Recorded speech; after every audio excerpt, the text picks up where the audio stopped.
let me share with you something that I see in the youth group, but I also see in the church at large, individual congregations.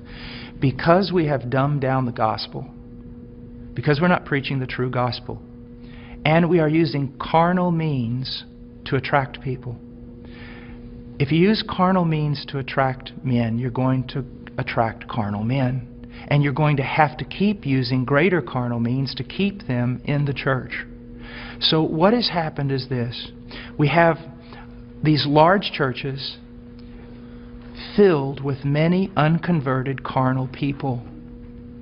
But in those churches, we also have this small group of people that honestly want Christ. And they honestly want His Word. And they honestly want to be transformed. They don't need anything else. All they need is true worship of the true God and Scripture being preached to them and lived out before them. That's what they want. Now I want to tell you the great sin of the American pastor.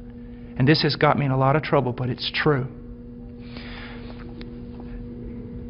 This small group of converted people in that local church, all they want is Jesus.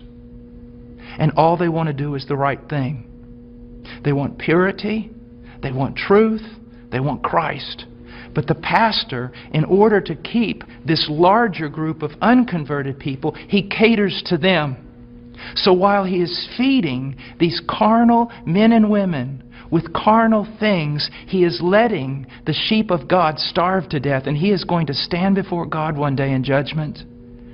Listen, brother, if my wife was going grocery shopping, and when she was going out to her car, some men assailed her, attacked her brutally, and you walked by, and you did not want to get involved because you didn't want to cause trouble, you didn't want to put yourself in harm's way, you just wanted everything to go smooth.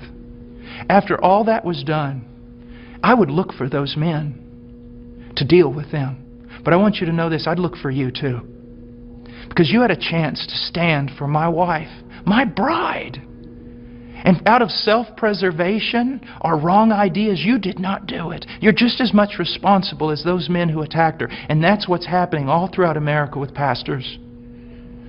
It's the bride of Christ. There are sheep in all these churches, many of them, even churches that seem somewhat heretical in places. You'll usually find a group of people who truly want Christ, but the leadership is catering to the carnal and letting the bride of Christ starve to death, impoverished. And that is wrong. And there's going to be judgment for it. And the same thing is happening to the youth. I know young people that say, you know, Brother Paul, I listen to you all the time. And I said, well, what about your church? He goes, well, they don't preach this. It's not what the other young people want. And so they give them what they want. I'm starving to death.